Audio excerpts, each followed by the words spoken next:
Step out.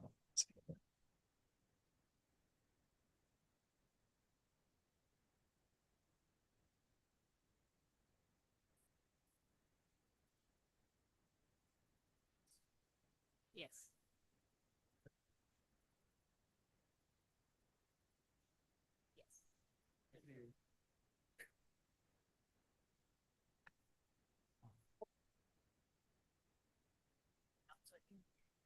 We're good? Okay. Good, I guess, afternoon. Welcome to the Meridian Parks and Recreation Commission regular meeting for Wednesday, March 11th, 2026. The time is 4:08 p.m. Rachel, could you please take roll? Yes, thank you. Joe Greer. Present. Jennifer Bobo is absent. Mandy Roberts. Present. Terry Dennington. Present. Alan Helms. Present. Helen Mascolo. Present. Carrie Grave. Jared Christensen. Present. Torrin Taylor. Present. Thank you. Next item we have is an adoption of the agenda. Could I get someone to make a motion? I'll make that motion that we accept the agenda as presented. Okay, can I get a second? Motion. Second. Okay. Member Helms makes the motion and member Dennington seconds. All in favor? Aye. Aye. Any opposed? Okay, the agenda is adopted. Next item is approval of the minutes for the February 11th, 2026 regular meeting. I'll make that motion to approve the minutes of the last month's meeting.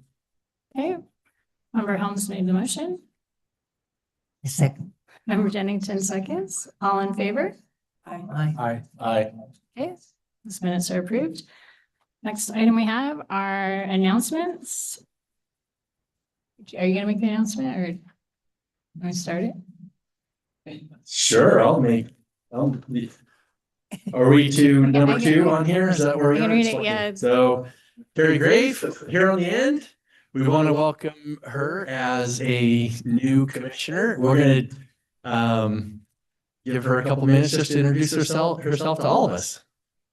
Hi, everyone. Thanks for having me here. I'm excited to be here. I'm Carrie Grafe, and I moved to Meridian about a year and a half ago from Oregon. I born in Boise, lived in Boise for the first chunk of my life, and then spent the rest of it in various areas of Oregon.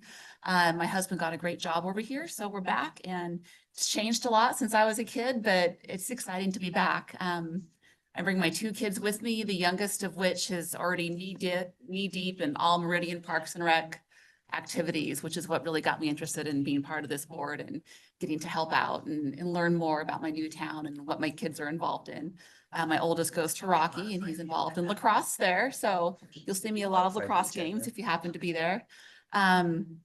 Yeah, we've been really happy to be here. I spend my days, I work at the Winco corporate office. I'm the advertising manager. So I do advertising and marketing. You won't see a lot of it because we don't need to market to this area. But if you were in some of our other markets in different states, you'd see some of what we actually get to do in that part. And I'm really excited to be here. The last 20 years of my career over in Bend, Oregon, doing marketing, public relations, graphic design for the hospitality industry. So another thing I'm excited for here is a lot of that involved golf operations. So I know we have a golf course here. I'm in high school and college. I was a lifeguard, so excited to help support the pool also. Eager to learn more and to help out in any way I can. So thanks.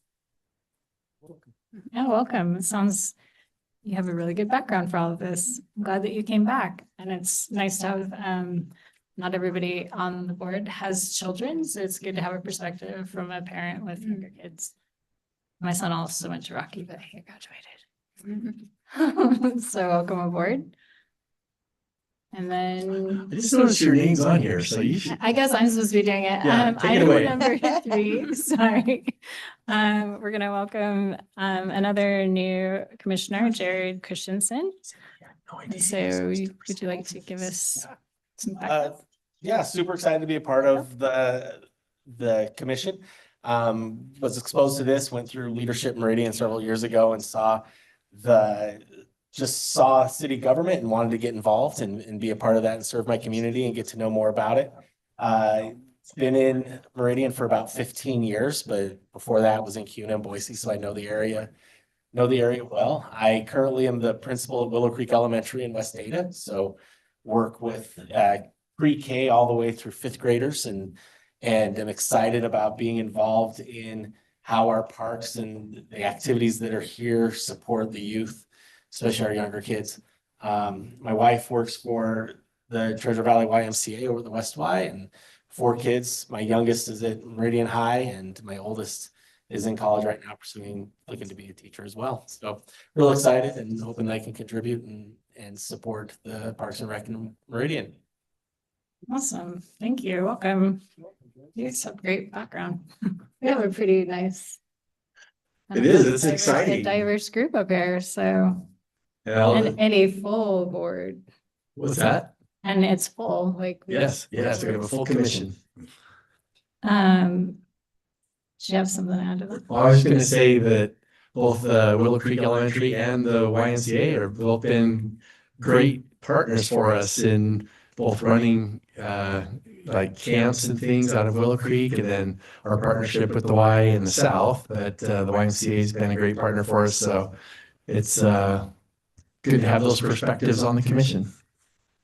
And also, these are recorded and they're on YouTube, so you can go and look them up and show your, I mean, your principal sits on your, in the class, but your kids can see you. Yeah, put it out there.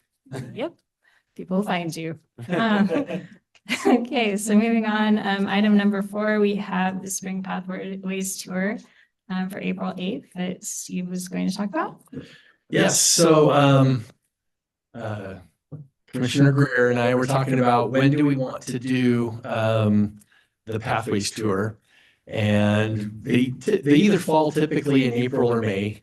We used to do them historically in April. We ran into some years of bad weather and we moved them to May because they the weather's typically good. But then we also like to do a team building in June, which often gets moved to July, but July is really hot usually. So we did what we've talked about is we'll try to hold the Pathways Tour in April as our next meeting. We'll have a regular meeting in May and then try and hold a team building in June. If for some reason we get a week or two, well, we set the agenda for the meeting about 2 or 3 weeks out, and we'll take a look at the extended forecast. If it's looking rainy, we'll flip that and hold a regular meeting and bump the Pathways Tour to May. If it looks questionable, if it's looking good, well, next week's looking excellent right now, but that's too soon to tell. This is really unpredictable weather time, but if it's looking good, our plan is to hold the Pathways Tour in April. And I'd seek any feedback from the commission of pathways that you want to tour. I know Commissioner Greer and I talked, and we've recently completed the pathway, thanks to Kim over here, on the west side of McDermott, the west side. And so now we have a continuous pathway segment all the way from Hawaii High School clear to Pine over here. So that may be our route, at least our tentative route, because Joe said she really wanted to drive under the underpass on Highway 16, which we can now do. So that's kind of the draft idea on the table, but seeking ideas and feedback if there's something out there that you really want to go see and do. So with that, I'll stand for comments or questions. Anybody have any comments for Steve? Sure. Yes, member Helmut. I think it sounds like a great idea. I would like to see it. I haven't traveled that way or west or east. So anyway, I think it'd be a good idea. So Okay. just my comments.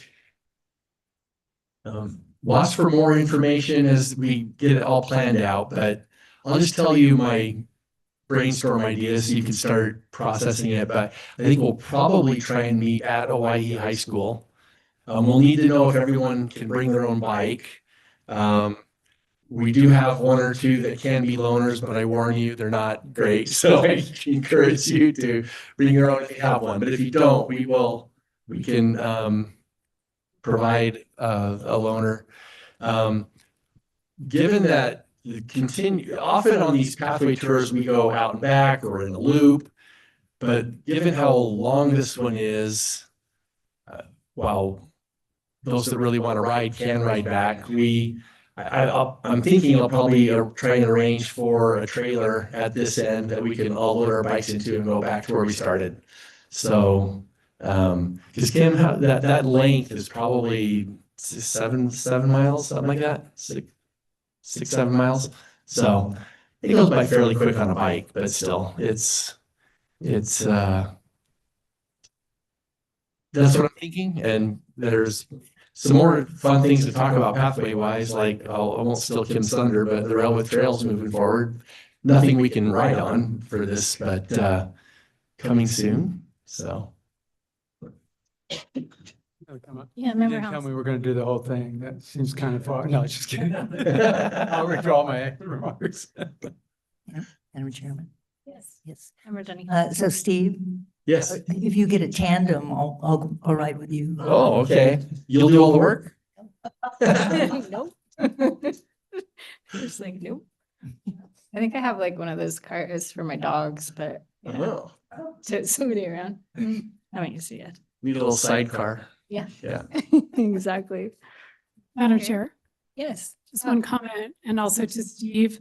The other pathway we haven't seen is the pathway west of the wastewater treatment plant. Yeah. We've seen the bridge, but not that one. So I don't know that we could do both of those as part of one tour, but that might be, and I'm not trying to talk you out of the 5 Mile Creek route, but that's one we haven't seen, just. I'll work with you. That's She why and I have not coordinated. We will talk and put a proposal out there. Yeah. Okay. That bridge is some massive timber. Okay, thank you. Everybody good? Good. Okay, moving on to upcoming events with Shelley Houston, our Meridian Parks and Recreation Marketing Coordinator. I'll help drive the poop out wagon. I'm so lazy. I always said if I was in the Olympics, I would come in fourth place on purpose so I wouldn't have to walk up to the podium. That's how lazy I am. Anyhow, but that's a story for another day. I gave you each a couple pieces of paper because I'm a paper waster like that. Sorry. But I was hoping maybe you could post them at your workplace or hand them out at church or wherever you can. But it's some of our upcoming events that are slowly starting to have a look and a feel. And this one on top with the bicycle, we're calling it the Explore Outdoors Bicycle Bonanza. And it's the event that's kind of replacing Unplug and Be Outside. Because Unplug had kind of reached its heyday and wasn't really gaining momentum. And it just kind of worn out its welcome. And it was time to freshen things up. So our idea is that each year in the spring, we'll kick the season off with an event called Explore Outdoors, and it can have a different theme. And so, for instance, bicycling is this year's theme, and it's a good fit because we already have the policemen will come do the little bike rodeo, and the people that give out the bike helmets. It's going to be at Discovery Park, so we have the BMX bike course, and then we're going to have some tricksters do some demos, and so it'll be like a family bike festival and kind of BMX demo. So that's what you see, the little bicycle bonanza on May 16th. So, and then we've got posters now for our 2 concert series. Kleiner Park Live starts June 5th at Kleiner Park Bandshell. And that'll just follow like last year was Gangbusters. So we're just building on that. We don't have the names on the posters yet, but they're a good variety of sizable, well-known bands. So that'll be fun. That'll be every other Friday. Remember, it alternates with Sparklight Movie Night, which is in Settlers Park. And then this other one with I think it's a banjo, it looks like. This is the event that's kind of replacing concerts on Broadway. So rather than having the concerts out here in the plaza, we're shifting over to Generations Plaza to be a little closer to the food and the drink and the center of town. And so on those dates, they're during the week, they're Wednesday nights. From 5:30 to 7:30, we'll have music and there'll be food and beverage nearby. And they're not going to be quite as big and elaborate bands, but still decent music. And so we're going to call it the Meridian Main Street Mix, and we're going to see how that goes. So for Jared and Carrie, there's always a menu of upcoming events that we'll get to you. And you can always, if you have questions, ask us, say, what is this like? Or what's this like? Or if you want to attend just to help out or check out the scene, you can always do that.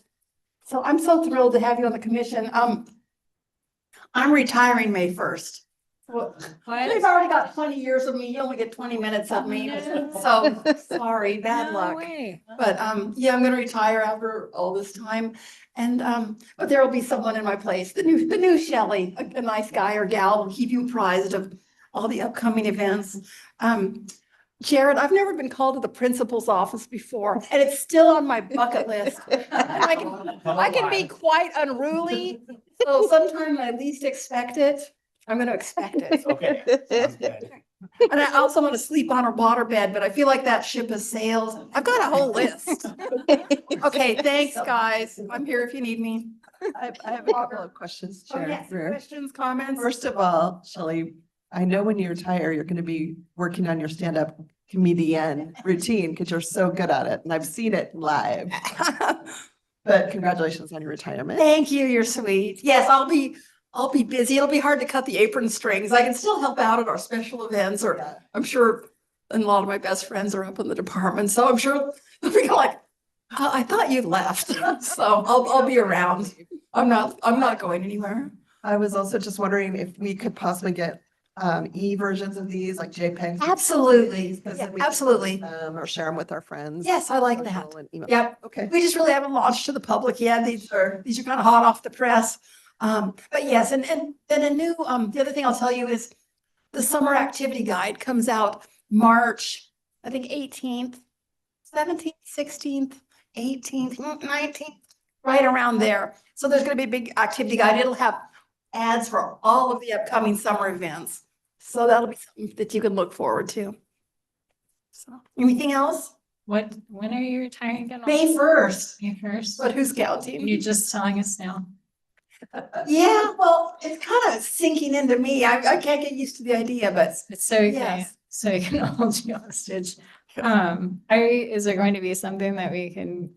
oh, yeah, I hear there's a There partay. is. There's going to be something, I think on April 30th Yeah, it's the day before. from So 3 to 5 Thursday- PM here at City Hall. Okay. So, We- yeah, well, I'll we make have sure an you email guys are for that, invited in yeah. case you're bored. 3 PM is when we have the conference rooms A and B reserved from 3 to 5. So I'm gonna try Um, not to cry because You won't. one of my favorite people on the planet. I'll just be cleaning out my garage and my draw closet this? and sorting my pantry. Did What? you draw the banana? No, I did not draw the banana. Oh, do you think that's why do you think I got fired for drawing a banana? No, Renee did I that got on promoted. Canva. It's cute. It kind of, pretty it kind of grows on you. It's like, oh, that's different. And then it's like, yeah, I can see it. It's I like it. cute. It's cute. We got to catch the attention. Oh, that's good. Okay, on with your meeting. All right. Thank you, Shelley. Appreciate you. Oh, I'm gonna have to get over that one for a minute. Okay, so now we are moving on to new business. So as most of you know that we're here, Dom moved over to the Planning and Zoning Commission. And since I was vice chair, that kind of kicked me into chair, which means we need a vice chair. So we, item number 6 for new business is a special elections. Should I just you read can this? just read the script, yeah, because you also need to be So voted in as go chair. into the script. Did I mention Ms. Jen? Oh, Emily, I'm so glad you're right there. Okay. I'm going to read this script, the special election intro. So the next order of business is election of chair and vice chair. Our bylaws state that a special election may be held at any time to fill a vacancy of office. The new chair and vice chair will hold this office until our next regular election of officers in December. I will now take nominations from the floor for the office of chair. So, yeah, your nomination. Vice Chair Greer. I already called you chair earlier, so sorry. I would like to nominate Joe Greer for the position of chair. She certainly has a lot of experience and is well suited to that role. Thank you. Appreciate that. Hope that was gonna happen.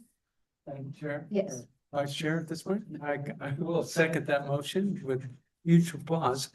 Thank you. And then for vice chair, can I make? Is that something I can do? I think so. Yes. Yeah, Okay. Emily's nodding her head and saying yes. Okay, so I would like to nominate Jennifer Bobo, who is not here. Remember, Bobo is not here, but I wanted to nominate her for vice chair. And I do have an email from her yesterday that says, unfortunately, I will not be able to attend this meeting this week in my absence. If no one else is nominated for vice chair, I will accept the nomination. So just for the record, she has agreed to accept. Unless someone else wants to raise their hand, which you'd probably love as well.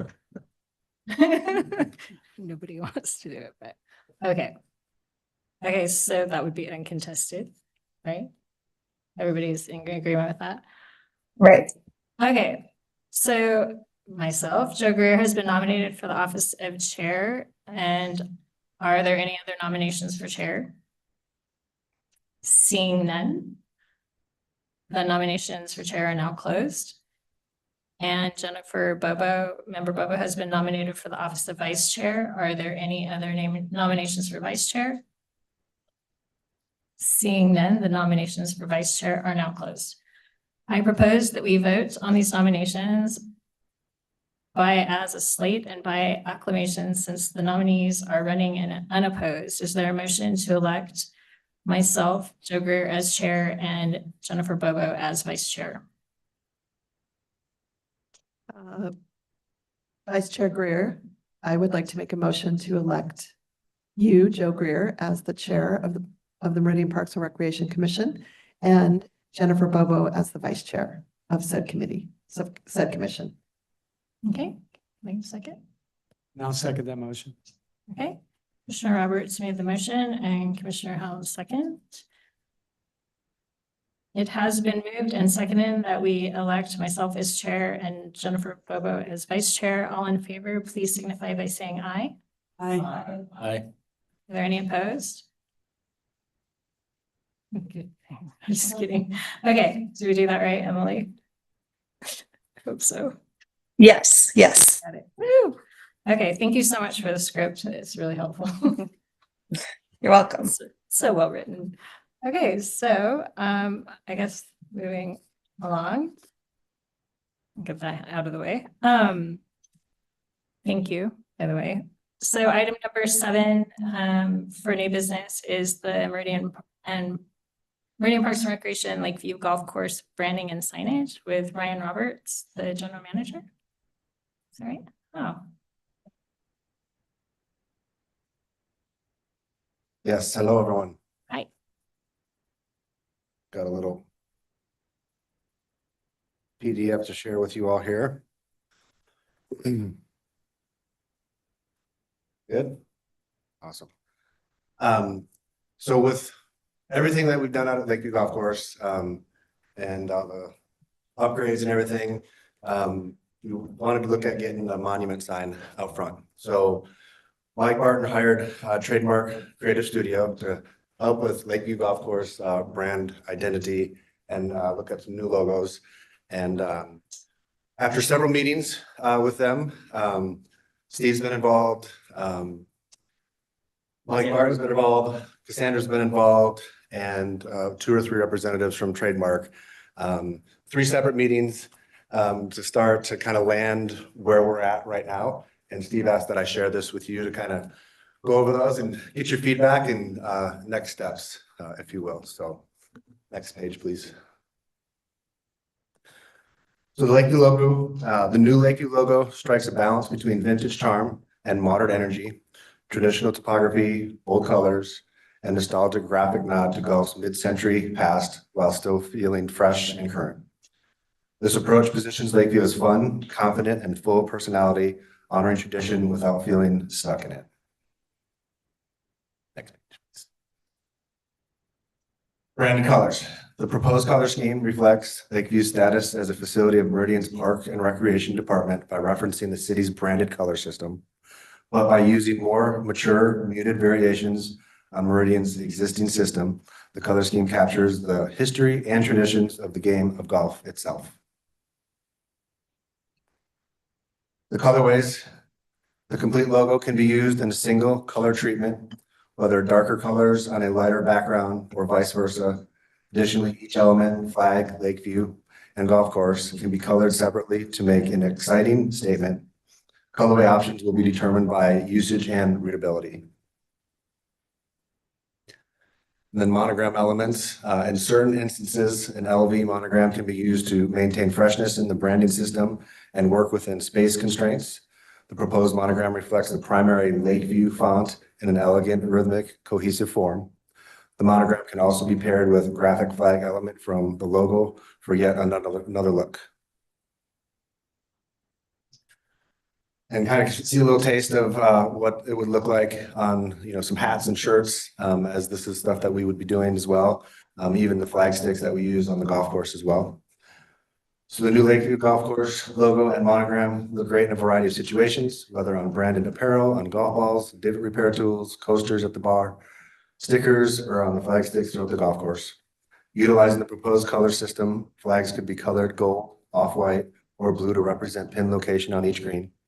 Members and visitors alike will probably embrace the traditional yet revitalized logo and colors of this new branding system, and a system which will set it apart from every other golf course in the Treasure Valley. So with that, that's kind of where we landed right now. So open it up for some feedback and some questions and go from there. Thank you. So do you have any comments? Member Roberts? Yes, I do. A couple things. At first I was just gonna comment that the colors all seem kind of neutral and there weren't more variety in color. But then when I saw on the slide how well those colors stand out against the green backdrop, I can see why that, evolved that way. It makes a lot of sense. And then my only other comment is on the monogram. I really liked the one, I don't know if you can go back, Ryan. Yeah. Really liked the one where there's an alternating color of the L and V. It just reads really well to me. And so I don't know if you guys are intending to use all of those, but I think it really kind of makes the L and the V stand out separately. So just my thoughts on that. Yeah. Thanks. Yeah. Nothing's final. Again, that's why we're here, getting your feedback and, options to do other things. Member Taylor? Yeah, I have a quick question. Yeah. So you are making merchandise with the new logo? Mhm. Will you be using this like short LV as well? Nothing's final. So this is just kind of where we're at and whatnot, and just getting your feedback as, it's something big that we're going to be doing and it's going to be around for a while. So yeah. But I think But I think it could have whatever the monogram ends up being versus the full, you could have apparel with both. Yeah. Either the monogram or that. Yes. Curious what was behind your question. Are you interested in the monogram more than the other one, or what's the? No, it's like both of them are cool, but like, Yeah, if this was on like a shirt. I think your microphone's off. Sorry. Like if this was on like a shirt, like a golf polo, it'd be really cool. Right. Thanks. Yeah. Like on the sleeve, or on the side of a hat or something too. Yeah. Right.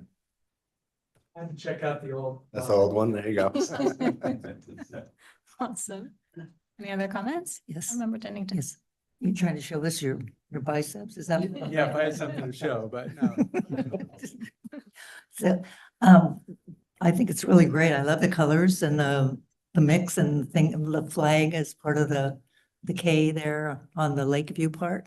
Is this something that also be put onto the golf carts as well? Could, yes. Yes.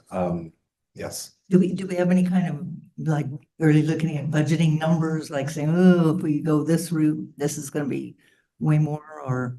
Is there anything Not like necessarily. When the last carts that we got, we put the logo on the front, and it's just, you can do it a couple different ways. It's less expensive to actually get the carts and then we put the stickers on rather than have them do that. So that's something I'd be looking at doing for the next fleet that we're gonna get in 2028. I guess I'll give my opinion. I really like it. I like the little flag on the K. And I think it's also classy and tasteful. And I like the colors, Meridian. I'm always pushing to have that tablecloth everyone has, so. Thank you. Yeah, it's been a Very fun, exciting. it's been a fun process, you I know, bet. from start to It's here. exciting to see it, honestly. I mean, I think it's exciting for everybody that has something to do with the golf course. Did you have another comment? I just have, Member Helms? when I first saw the monogram, I go, that's kind of hard to read, but then when I see it in, with the color and on the material, definitely that would be the way to go. So it looks good. Thank you.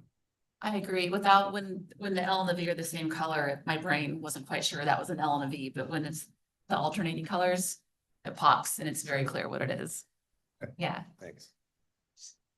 Great. Anybody else? One more comment. Yeah, on your hamburgers, you can put the little flag.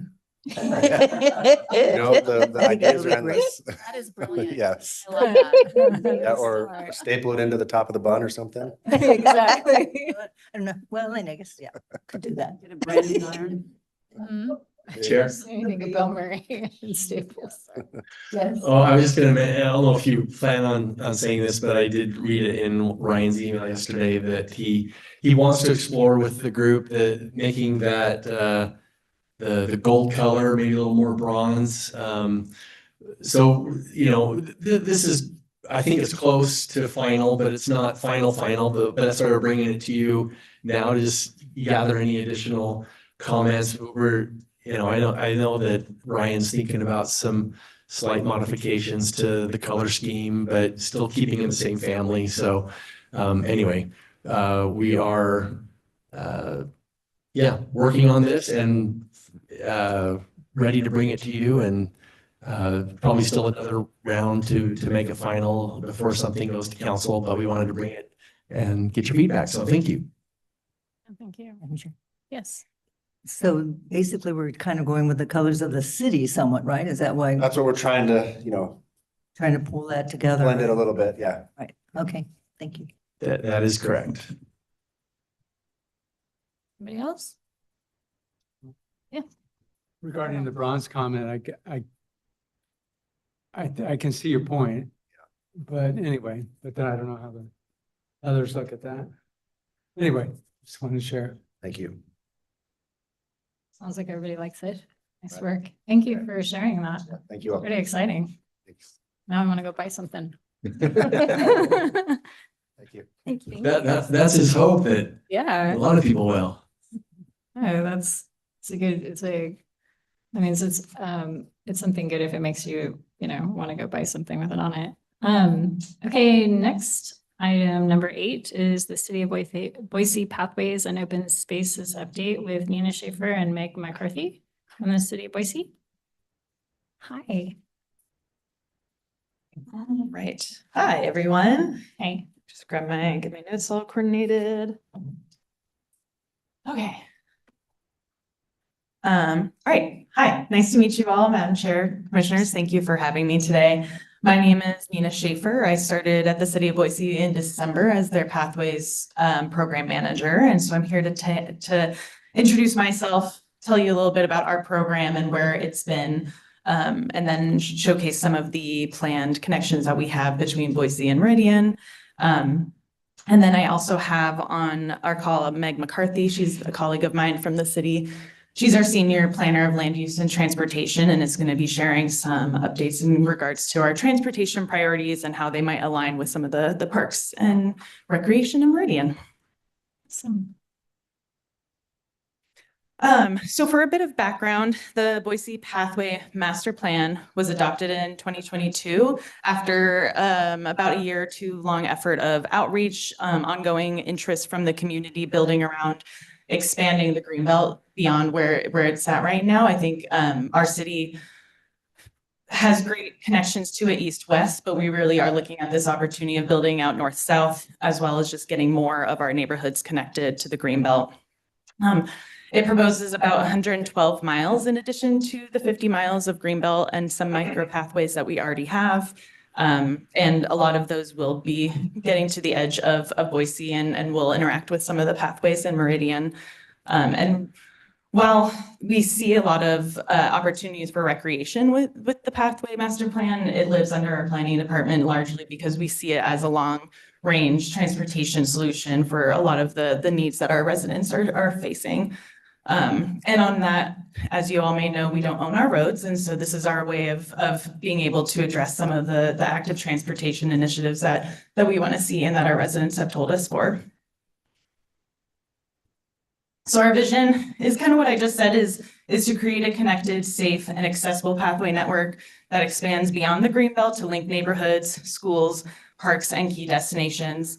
I think similarly to your guys' plan, it's really exciting to see this as a transportation network that also will provide open space, easy, safe pathways to schools and other facilities that we all share. Oops.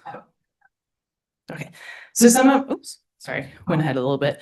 Some of our recent completed projects include more recently the Goddard Linear Park and the Grover Street connection. The Garden Linear Park is actually this photo. It's right across the street from Capitol High School. And we partnered with the Settlers Canal District on this one. And it's a unique one in the sense that it does provide a transportation pathway as well as the dirt walking pathway that you can kind of see in that photo off the side. We also have the Grove Street connection. And so downtown Boise, Grove Street does end at 3rd Street. And so we have utilized the canal that's back there with Boise City Canal to create a connection from there to St. Luke's. And then currently in construction is the Tuttle Lateral that will connect to Spalding Ranch, which is our future agriculture park in West Boise area in between Milwaukee and Cole. We're entering the pre-construction phase for Garden Street to Cassia Park connection, as well as the Broadway to Federal Way connection. If you're familiar with the area, we've had a multi-use pathway along Federal Way.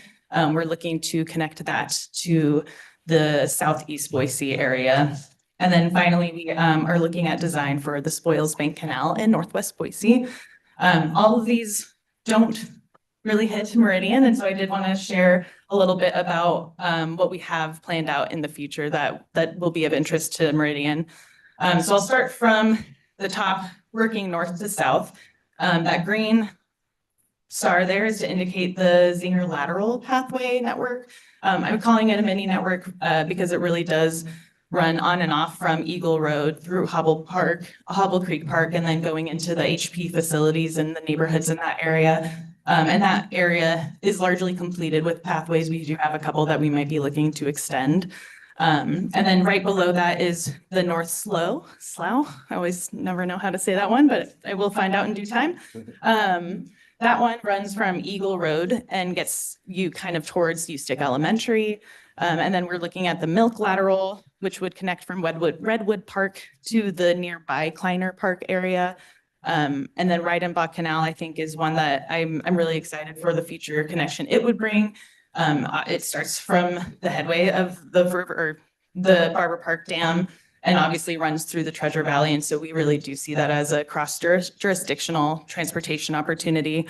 I've missed rail with trail on that, but I know that's a big topic for you all here in Meridian. I'm really excited to see how that pathway works out. I think we don't have any headways necessarily on our rail with trail, although we are getting a little bit with some private development. So I'm excited to hopefully join in on that walk and learn a little bit more about that network. And then finally, the big star at the bottom there is in what I call SWACA, the Southwest Ada County Alliance area. It is not currently in our annexation plans, but it is kind of sitting in between the city of Meridian and the city of Boise. And so we really wanted to highlight that area as a cross-jurisdictional partnership opportunity. And what I'm here today is to really highlight what we see our relationship with you all in the future is relationship. I think I'm coming into this role new. I really do want to build strong partnerships on the top of the ones that we already have. And I know Kim and her team has worked very hard with their canal companies and really just putting our heads together on how we can find solutions for what we're looking at. So today we can work together on development applications. I know this is something that Meridian does, but we do look at easement opportunities for pathways in areas that are getting developed. And as we're seeing more development encroaching into your guys' area, making sure that we partner and make sure things are connecting. Support in the vision for Rail with Trail. This is something that we've been working alongside Meridian with, as well as with Compass. And so that's going to continue on into the future. And like I said, relationship building with canal companies, really making sure that we're all seeing each other as a team and understanding what it is that we need to do to help improve our Treasure Valley in terms of water quality and transportation safety.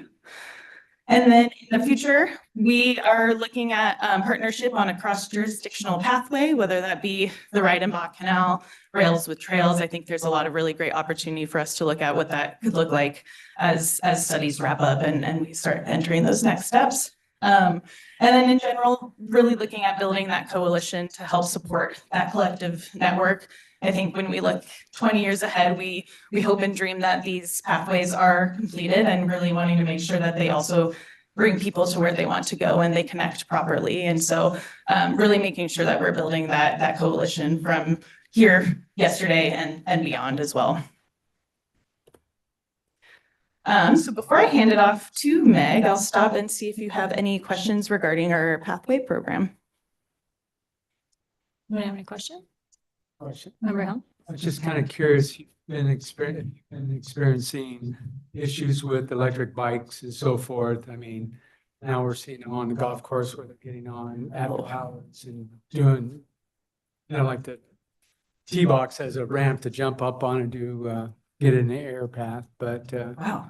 then I see a lot of disrespectful ones on the sidewalks, thinking that they have right away on the versus the road. So. And of course, on the trails, I mean, I think it's great for the trails, but gotta have some sanity on how you drive. And Right. Yeah. of course, I could say that about the regular roads too, but I'd just like to hear any feedback or problems you're having with those electric bikes. Yeah, I think, I mean, that's been such a hot topic for a lot of cities throughout the area. And so I think, we really see the opportunity to think about that now as we're building out these pathways. So whether that means more space within pathways, we're working with Lime and I can let Meg talk a little bit more about that of creating more geofencing that controls speed or even not allowing them in certain areas. And I think our partnership with Lime has really helped us explore what those opportunities could be. We always talk about signage. I think that can definitely be helpful and it could be a little bit more impactful. And that's conversations we've had as well. But really, I think it comes down to so many things in terms of enforcement, education, all that good stuff. But I think really that first one is really making sure that we're working with our police departments, our volunteers. We have a Greenbelt patrol that's fully volunteer and they really do help kind of bring more eyes to our facilities. And so I think really making sure we explore some of those opportunities. Thank you. Anybody else? Yes. Member Dennington? Can you go back on where you had the stars?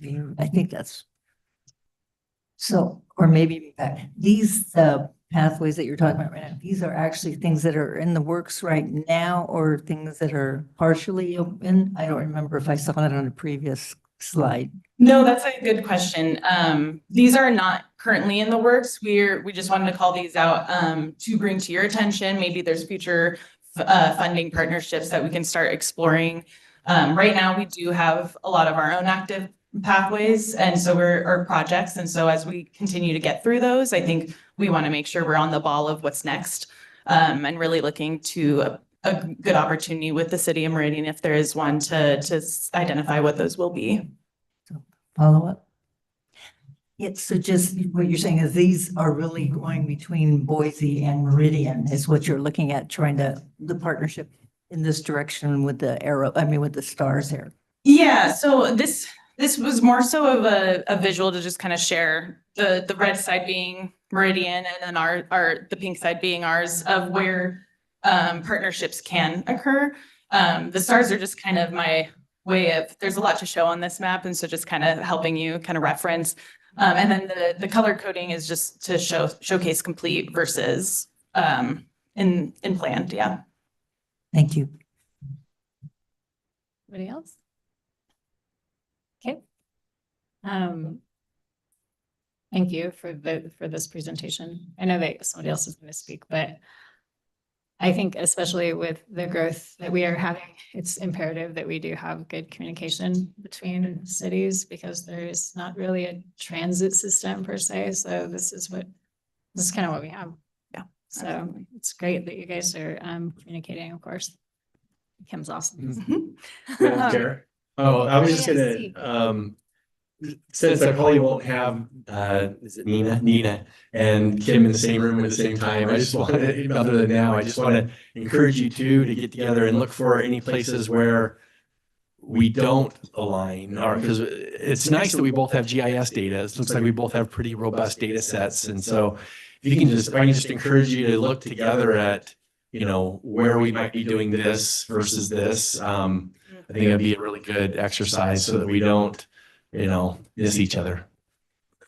Yeah, I would just add to that. I think in my time kind of going through what our plan network is, there are a lot of opportunities that aren't maybe identified or already some micro pathways that might not be identified on our map or on other pathway plans. And so I think if you have an idea of one, feel free to reach out to our team. We're really happy to have those conversations and see where those gaps might be. Thank you. And then, Rachel, do you need me to stay here to help switch slides? You're good? I can transition the slides if needed. Perfect. Okay, thank you. Thank you. Thank you. Great. Hi, everyone. My name is Meg McCarthy. Sorry that I can't be there in person. I had a conflicting meeting. Can you hear me? Hang on one second, Meg. We can hear something really quiet. Oop. Now we're getting an echo. Let's see if we can say something again. Hello? Is that better? It's on Zoom, so I don't know. Meg, is your mic down on your headphones? Yeah, Okay, never mind. Sorry. I think it's on our end. Make it I any mean, louder running without to the the clerk feedback. really quick and see if he can help us get the sound better. Hang on one second. Sure.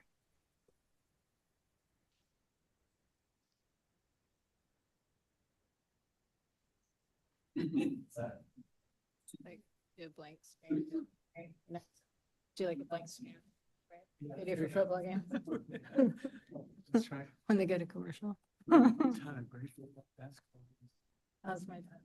I'm gonna watch basketball.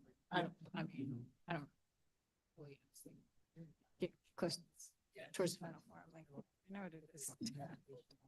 Study there. Yeah, March Madness. We watched football together. Yeah. I don't really have one. It's always been. So much different.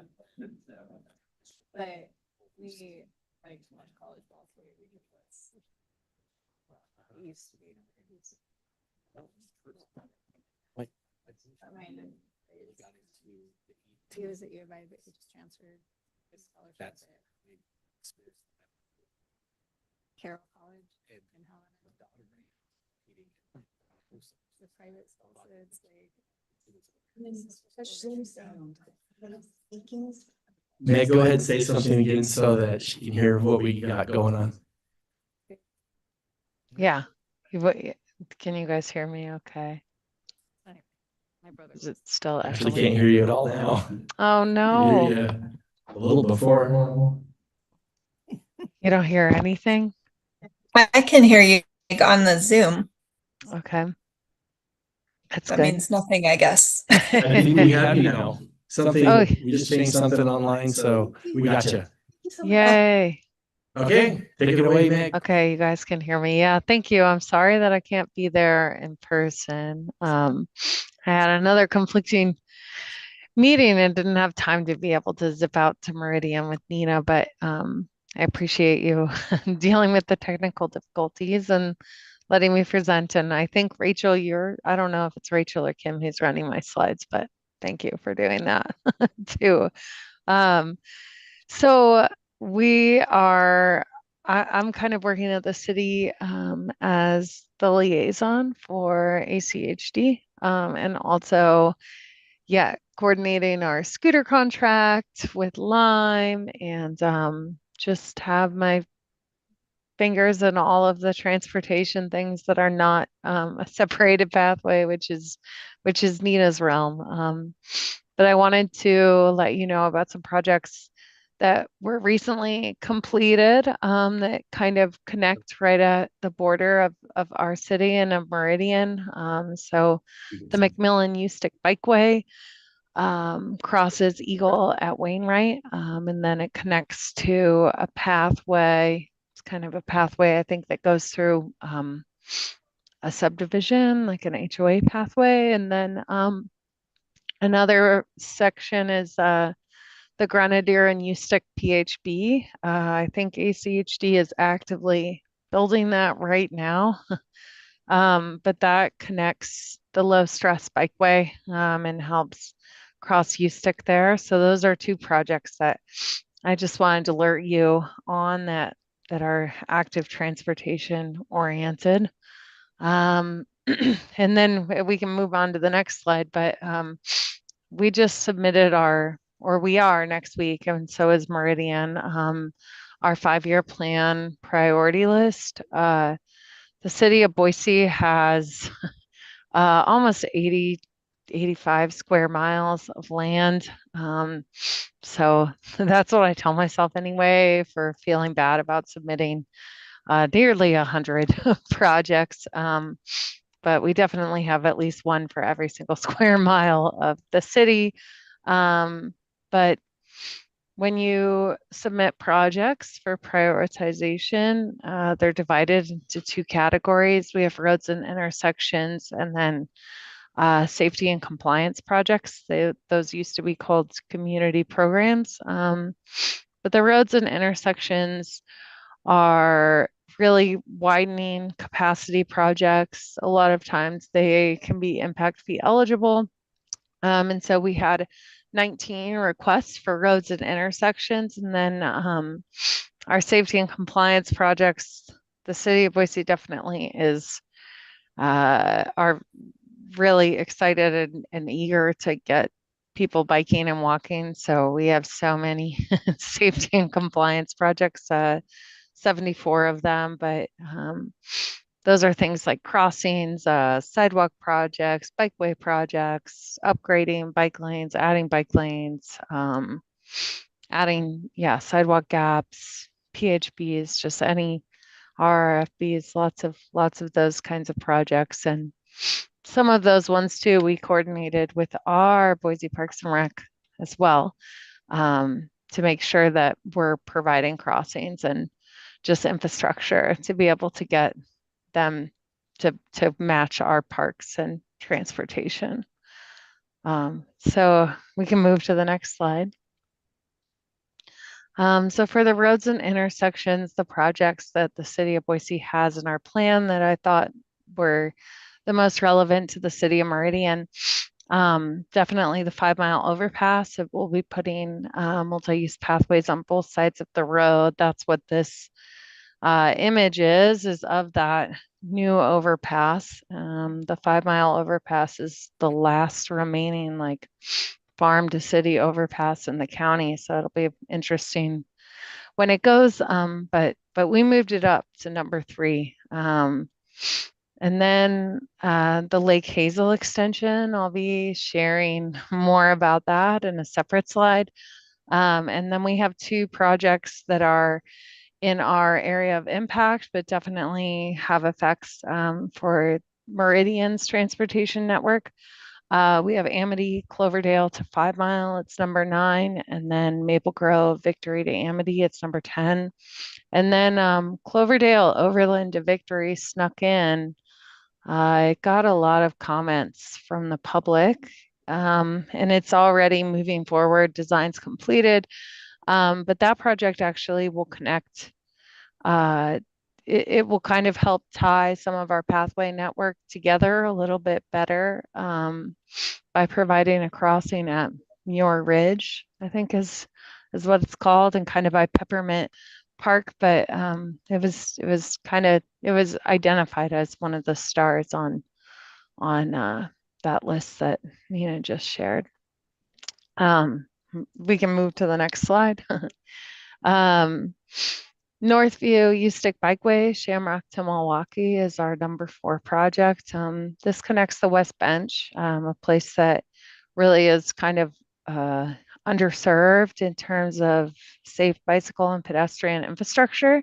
So that one was important to us, and that one is gets people a little closer to that Zinger lateral that Nina was talking about. The Hollandale Targhee Bikeway and KBRT Bikeway, that's down below. So you can see actually it kind of intersects that pathway plan that the city of Boise and the city of Meridian have. But after it crosses over to Cloverdale, after it crosses over to Eagle, that section is Meridian's. But anyway, that project is in our priority list. We're also requesting a pathway to Amity Elementary. That's on Mitchell from Amity to Victory.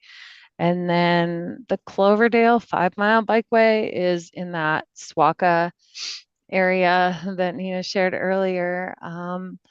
But that one we're listing, it includes sections of Valley, which I know is pretty important to some of the commissioners and advocates that work with and advise ACHD. And then Emerald Executive from Latah to Pine is on our list. That would be to upgrade those bike facilities. We do have bike facilities now, but they're not, they're just painted bike lanes. I forgot to mention or include, but the Emerald Overpass also is one of the city of Boise's top safety and compliance projects. But that's kind of right now the linchpin, like worst part of that Emerald corridor. So that's why we're keeping that there. But then also ultimately understanding that a painted bike lane is never going to be as comfortable as providing a protective facility, and they also will help kind of slow down vehicle traffic. And then finally, the McMillan Road from Zinger Lateral to Mitchell, like Nina was saying, this connects those kind of that little series of pathways. Next slide. So as I mentioned before, talking about the Lake Hazel extension, this project was not in our 5-year plan. In previous years, we just put it in this year from our city council request. But Lake Hazel is building out. It's becoming more and more of a very important corridor for regional connectivity and also helping break up getting freight traffic maybe off of I-84 or getting vehicle traffic off of I-84 and giving them another way to get around. And there's also a lot of development opportunities happening all around Lake Hazel for the city of Boise and our area of impact, and I'm sure for Meridian and in CUNA. And so it's just becoming more and more important.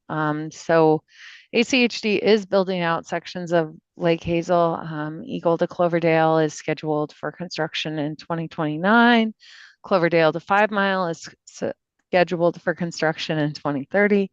But we submitted a build grant just about 3 weeks ago, I think is when we submitted it, to get to 95% design for the Lake Hazel extension. So that would run from Orchard all the way to the Eisenman overpass by the Winco. So we'll see if we get granted that money or not. Even if we don't, I think that applying for the build grant will receive feedback to make our application stronger in the future. But it definitely is signaling that we're interested in building out this area and kind of unlocking it and for development potential. And one of the other exciting things I think about this area and one of the things that we're doing here in planning and development services in our team is we're doing a comprehensive plan for this whole southern area, for south of the airport, for the third bench, and for Southwest and Columbia and this Lake Hazel extension area. But we'll be doing kind of a South County comprehensive plan. But one of the really exciting things about that is being able to look and see where we could kind of build a connected transportation network that would be similar to the Greenbelt. Our city council has talked about it, and some of our city council members are calling it the Sage Belt. But anyway, it could be a really exciting opportunity to connect people to different recreation opportunities here that they don't have. And I think that's the end of my slides, but I'm happy to answer any questions. Thank you, Meg. I actually have a question. What are your boundaries for what you guys plan for? For Is it our just area of impact, or is it the whole yes, city? it's our area of impact. But I definitely think that we plan for our area of impact, but we prioritize projects that are in the city boundaries, or at least those projects are getting put a little bit higher. But some of the area of impact places that we have ultimately have different development pressures, land use pressures, so they kind of get moved up. Orchard realignment is also in our prioritized list. So it isn't necessarily like the zoning where, like if it was Ada County, you guys are still, if it's part of your city boundary, you still work on that area. Yeah. Okay. Yep.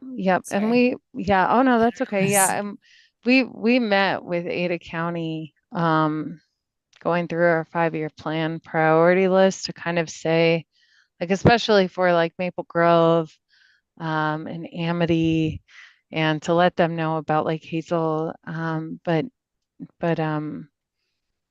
we wanted to be able to kind of move those projects lower. So we needed Ada County to kind of move those projects up. So do they have a pathway? Do they have a transportation and pathways division, or is it only through the city? Yeah. Ada Okay. County does not have a pathway program. Ada County does submit 5-year plan priority requests. They just tell you what to do, but they don't have it. Kind of, I mean, sorry, that was kind of going off topic, but it just kind of occurred to me that I never really had thought about that. Yeah. Like the very, like, the southern boundaries that you're talking about. Yeah. I mean, those are huge undertakings, so. Yeah.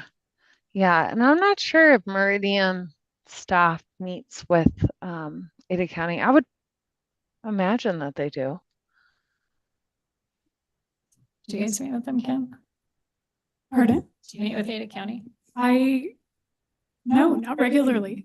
Put that on my master plan update that I'm about to give you, because we do meet with other jurisdictions and try to stay in touch. Not so much with Ada County, although there's Ada County and Ada County Highway District, so county-wise. I do believe Jay Gibbons, who used to have my job, is in Ada County planning now, so I'll give him a call. Okay. Is that true, Steve? I think he's in Nampa. But Scott Coburg from Ada County Parks and Waterways is someone that we've had periodic updates from here. Right. So we are in periodic communication. It's not certainly not monthly or anything, but we did go out and tour their new park site this winter out at the fairgrounds, and so we have a good relationship and easy communication with them. Yeah. I should have, I forgot about Scott. He is their pathway probably planner and person. Yeah, Ada County manages, the Eagle Bike Park as well as a green belt. Um, I guess I can share one exciting thing that we're working on as far as micromobility and about the e-bike question that was asked earlier to Nina. The city of Boise, we're working with St. Al's and St. Luke's and Ada County Parks and Waterways on kind of a education and encouragement campaign about the frequency and severity of micromobility injuries, but also trying to encourage a safe use of them, but just make sure that trying to get out the message more of how dangerous these things ultimately can be, especially if kids are using them. So we're kind of sharing data, and that's really early right now, but they're pulling data from the whole state. We're working with Idaho, the Idaho Health Department, and then breaking it out countywide, and it's interesting. Awesome. Thank you. Does anyone have any questions for Mike? No? You explained it so well, nobody has any questions. Yay. Just me. Well, thank you. Thank you Yeah. for taking the time, both of you, for the presentations, and love to have you come back after things move forward a little bit. Yeah. Maybe you'll have to come on one of our Pathways tours. Yeah, exactly. Thank you so much. Great. Thank you. Are we gonna? Did you have a question? No. Okay. Are we gonna be off the echo noise, whatever that is? You turn it down a little bit. Like vibrato all of a sudden? Yeah. While Rachel's turning it down, maybe I will wait. It's a little annoying. Oh, there we go. Sounds a little better. Perfect, yeah. The next two agenda items, the Skylar's Sports and External Updates event and Garrett's non-resident fees update, we're gonna have to postpone to a future meeting. Okay. We just had a miscommunication. When I stepped out earlier, I was asking Skylar where he was, and we had a miscommunication, didn't realize that was tonight. And Garrett is sick, so we will reschedule both of those for a future meeting and bring them back. So do we need to amend the? That's a good Emily question. I don't know if we have to amend or we can just say we're holding them for a future meeting. It is fine to just postpone since we can't hear them. So yeah, it's okay to just not take up those items. Okay, thank you. She's behind the green curtain. I know she's always there. Okay, so items 9 and 10, we will be postponing for a future meeting. So number 11 is the Meridian Parks and Recreation Pathways Master Plan update with Kim Warren on a pathways theme.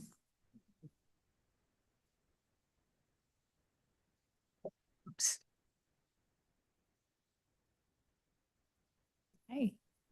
Good afternoon, Madam Chair, Commissioners. Maybe it's a good thing that we had some postponements. I think my presentation might be a bit longer than planned, so bear with me. And please bear with my voice. I'm not sick, but it does seem to get hoarse. Plus it also comes right after those two, so it kind of works, I think. Yeah. We're in the pathways set. Pathways mode. Yeah. Okay. So I'm Kim Warren. I am the Pathways Project Manager. I've been with the city between 7 and 8 years. And we've been working on this pathway master plan update for a while. And I'm just here to kind of tell you where we are with it tonight. We have a draft document, and it's a big task to summarize a document in a presentation. We will make the document available if we haven't already. Is it on for you to review? So we'll send a link to that so you can go through it in more detail. We're still taking input. So it is a draft, but I had the draft removed from some of these screenshots so they'd read better. In terms of a basic overview, there are 2 chapters. Chapter 1 is a recap of where we've been. And then chapter 2 is where we're going, specifically, where are we going for the next 10 years? I think that I'll talk about the existing master plan in a bit. So in terms of where we're going, goals for the system, wayfinding, some priority projects and action items. And then as an appendix to the document, we'll have a placemaking toolkit. So where we've been, I have a tagline, a growth story, because we just have grown so much. Everybody knows that. But that, Commissioner Grafe, that's really noticeable to you, having not spent much time here and then come back. So our original Pathways Master Plan was completed in 2010. It's been a really useful document. There were a lot of goals for the pathway system. I think the one that's been the most useful is just charting routes to be developed. And most of those are along irrigation waterways. That really is the framework of our system. So there are a couple of statistics there. In 2010, the population was just over half of what it is today. So we're at 139,000 people. Pathway mileage has grown from 12 existing miles of pathway to about 82 miles. I will note that only 17 of those miles are owned and maintained by the city of Meridian. It's generally our goal not to own and maintain all the pathways because there are so many, and at build out, we'll have over 100 miles. So, and that number also includes detached 10-foot sidewalks or side paths. So large sidewalks off of roadways that function as part of the pathway system. These maps don't show a lot of detail, but they're interesting to compare in terms of how far we've come. So the green lines do represent existing pathways on the left. We can see that approximately 12 miles of existing pathways. And we used to jokingly refer to that as the spaghetti plan because there were just little segments here and there. And it was, since we're talking about the pathways tour, it was really hard to have a bike ride. In fact, the trailer mentioned, or that Steve mentioned, would drop us off and take us from place to place. So we could ride on the pathways, but they didn't really connect. Now we have over 82 miles of existing pathways. We're significantly more connected. We obviously still have work to do, but our longest pathway, and you can see kind of up where it says McMillan in the northwest of the map. There's a pretty continuous route down to the southeast. That's mostly along the 5-mile drain. Yes, thank you. So that's our possible route for our pathways tour, and that's just over 8 connected miles of pathways. So we really have come a long way. That's kind of fun to see. And how have we done this? In a large part, I think it's due to some pretty solid policy and program achievements, a few code improvements, but in particular, staff, we take a really active part in plan review. So when a new development application comes through the city, fire looks at it, and the planning department looks at it, and police looks at it, and so do public works, and look at all the components of the project and how they work, and then require the applicant to develop roadways or utilities in addition to the development they've planned. We get to require the developer to build pathways. So the bulk of the pathways, like the majority of the mileage that has happened in the last several years is directly tied to development. So that's kind of exciting. And because these areas are newly planned, most of them have a lot of pedestrian connection elements. We get to say, and we get to have more.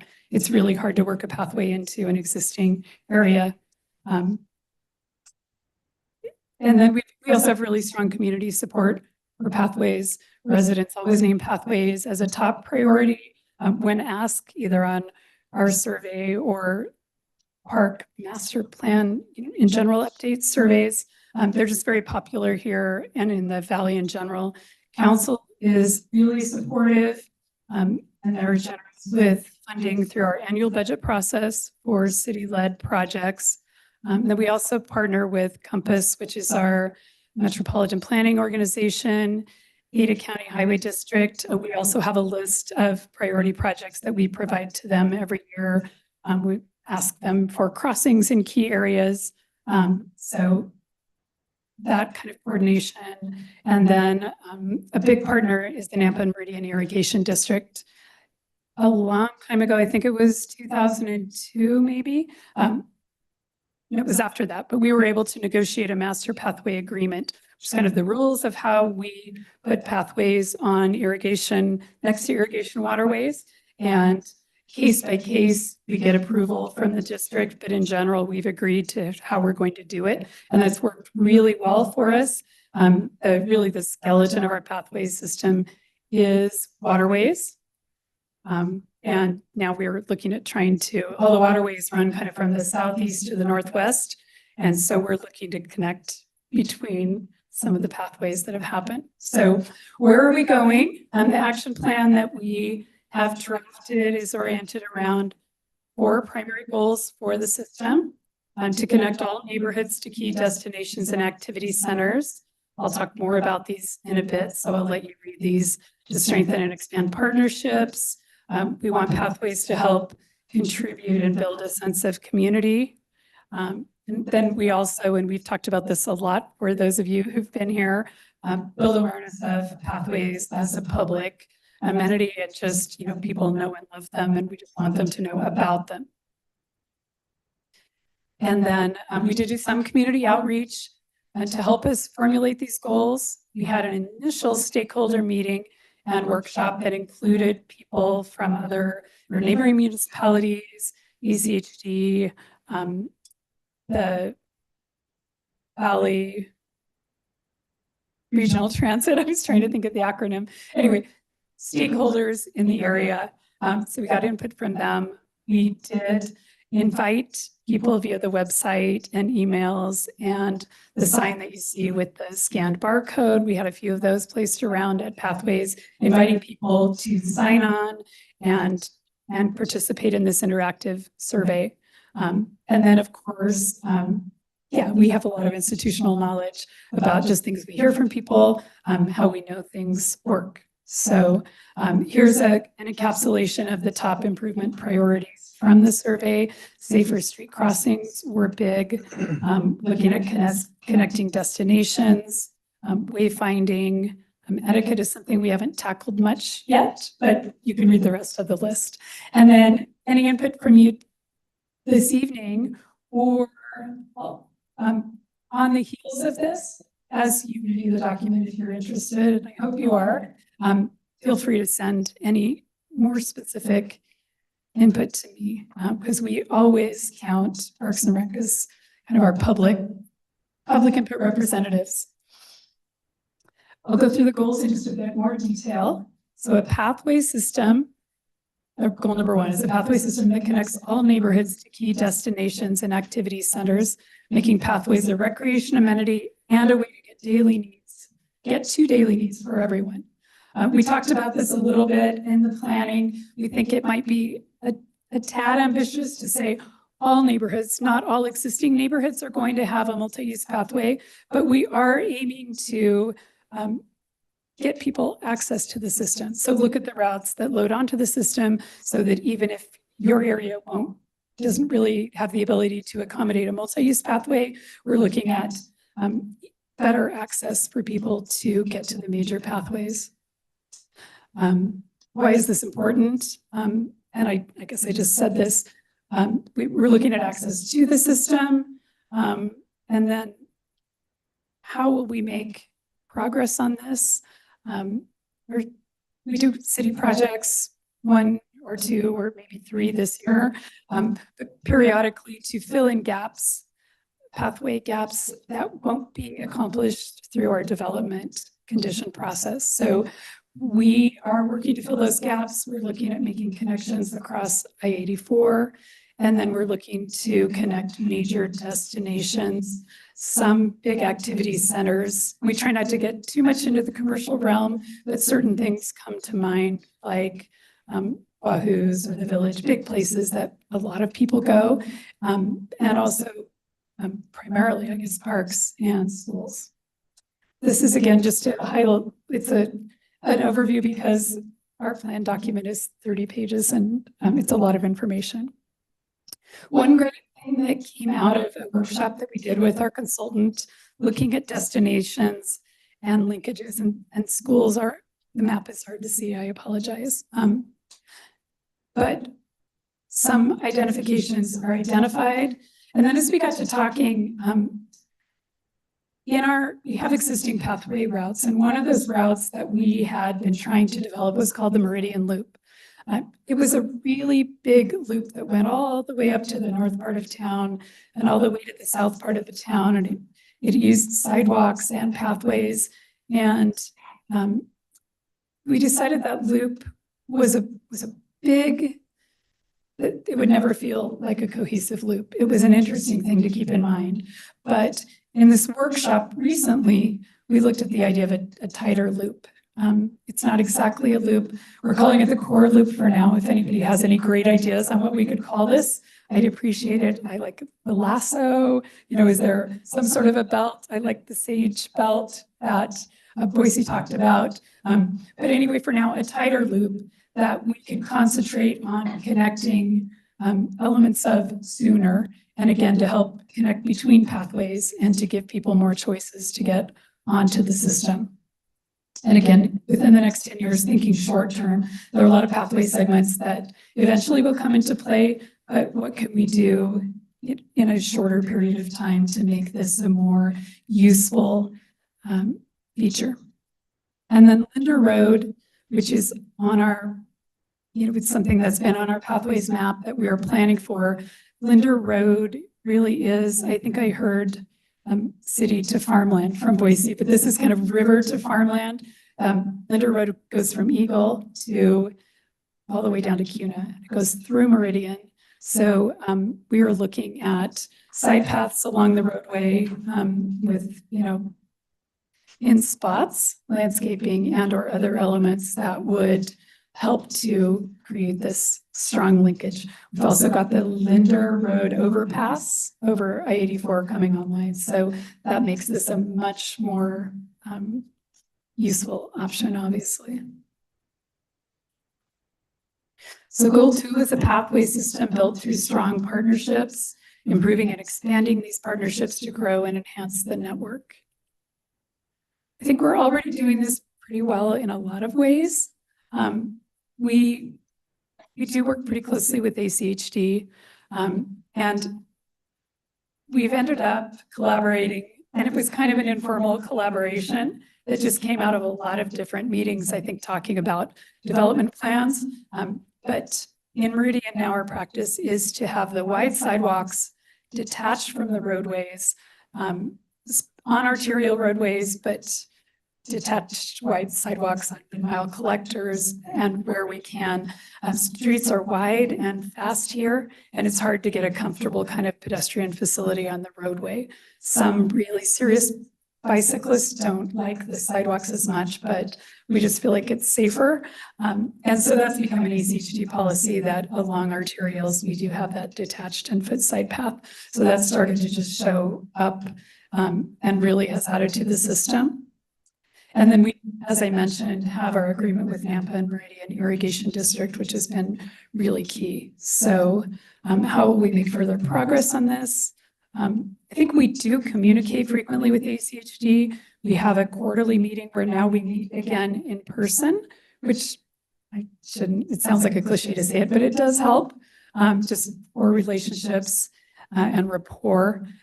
Sometimes we still have a hard time getting involved early on the projects.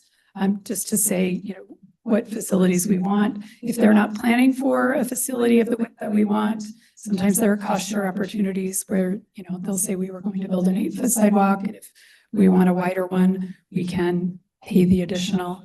So we've done that in cases and we will continue to look for those.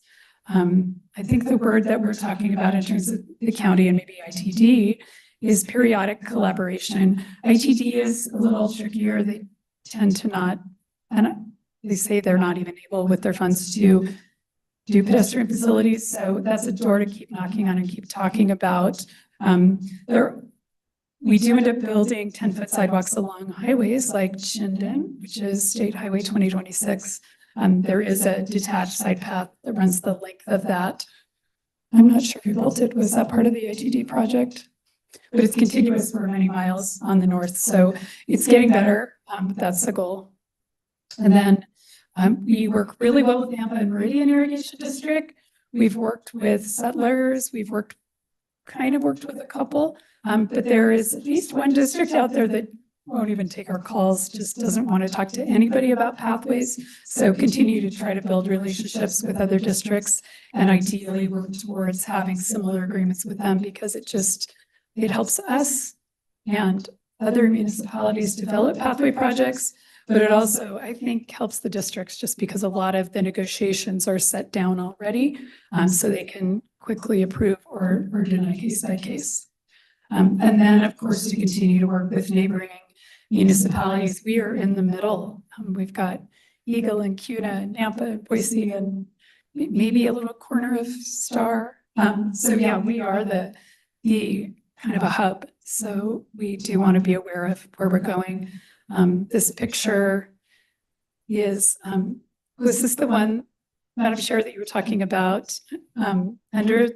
So this is State Highway 16. It's not a very pretty picture, but that is a new pathway. It's our only vertical separation of, our pedestrian traffic and then vehicular. Boise does that a lot along the Greenbelt. We would like to do it more, but we were really excited to see that go in. I think it kind of fascinates me because growing up on a farm, I wasn't allowed to go near the canal, but when all the water was out for winter, I always wanted to go on the canal and go under the bridges, but I wasn't allowed to. So for some reason, this is you gotta go under the bridge because my mom can't tell me no. It's one of those things. So it's exciting. We'll be living large on our Pathways tour. Exactly. Yes. Go pick asparagus. That's what we used to do. That's what you were doing. No. Yeah, well, I explored all the time on the farm. Okay. So third goal, a pathway system that contributes to a sense of community, creating social connection through pathways. This does happen when people are out walking with dogs. A vibrant pathway network feels safe and welcoming. A lot of people on it kind of tell you, oh, this is a good place to be. I don't have to worry about things. It attracts new users. We have support for pathway, but we do want to bring more attention to them. So how will we make progress toward this goal? We've talked a lot about ways to activate the system through events. And currently we don't have much staff capacity to take on new events or new assignments. But we did talk about working with outside partners. Should anyone want to host a small fun run like a 5K or maybe even longer, because just to help people know the pathways and introduce people who might not otherwise use them. We also have a volunteer program, again, perhaps not with a lot of capacity right now, but there might be ways to use volunteers along the pathways for cleanup or other things, maybe just as ambassadors like we do in parks. Goal 4, building awareness of pathways as public amenities that people know and love, making pathways safe, easy to use, and beautiful. Why is this important? When we developed that first master plan, and it had outlined a lot of routes, and we've been building out those routes and trying to make connections and focusing on connectivity kind of to the detriment. Well, not to the detriment. I think we just had limited resources and we wanted to get connected. But some pathways may be underutilized because people aren't aware of them. There are sometimes, there's been a lot of talk of being able to navigate the system, better signage so you can stay off of your phone. Even though some of our pathways show up on Google maps. And then in general, needing more amenities along pathway routes. So we're looking to improve mapping and communications, especially our online resources. We made our map better, and coming out of this process, we'll have more suggestions for how to improve that map to be more user-friendly. Continue to update development codes to encourage landscape and amenities along pathways, wayfinding and signage, and also placemaking. So as part of the master plan, they were providing some just kind of the wayfinding, a couple of toolkits, I guess you would say.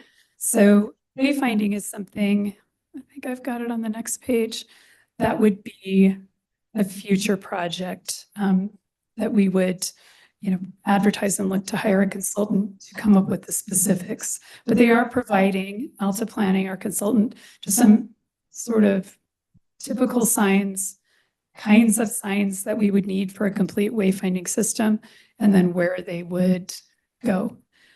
And similarly, we're doing that on with placemaking, which often involves art or functional art or landmarks, objects that people remember and interact with. And again, we don't have the capacity to do that within the scope of this plan, but I think both of these toolkits will give us a good basis for future planning and help us when we're writing those requests for a proposal. It helps us know what we want to ask for, which can sometimes be a little bit tricky. You need something, and so to give us the words. So as part of the master plan, there's a map of pathway projects to be constructed by the city. Some of those are along the core loop that you can see in yellow. The proposed pathways are highlighted in orange. And then the text is a bit small, but the numbers are keyed out in the legend, just with a quick name of the project.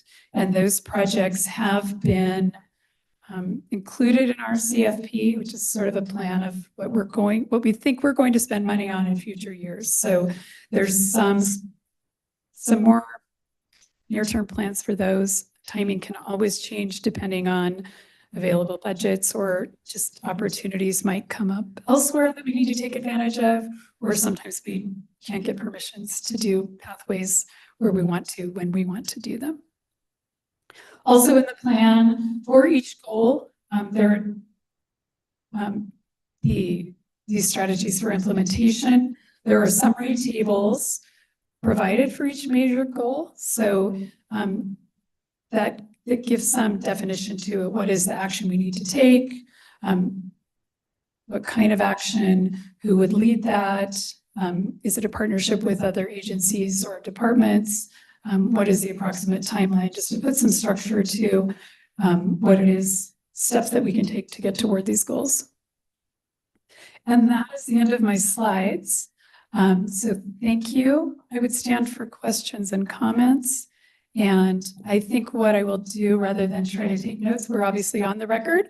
So I will revisit that, maybe to gather these for incorporation into the plan. But I look forward to hearing what you have to say. Thanks. Thank you, Kim. Somebody have any comments? Member Roberts? Thank you for the wonderful presentation. I'm so excited to see how this plan has progressed.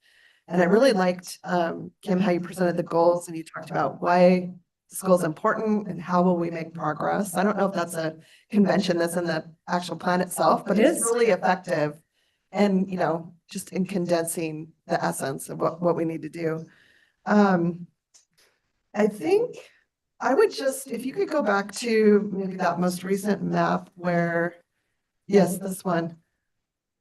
Just something kind of struck me as I was looking at this, and that is the opportunity to have a cross connection. We've got the core loop well defined, but something that, goes in between and connects across the loop to downtown Meridian and then even to the village, which are two really key hubs for us. And it just made me kind of wonder if, I know the core loop is going to be prioritized, and I know we can't do everything at once, but is there a way to show that cross connection as another key priority, in the plan.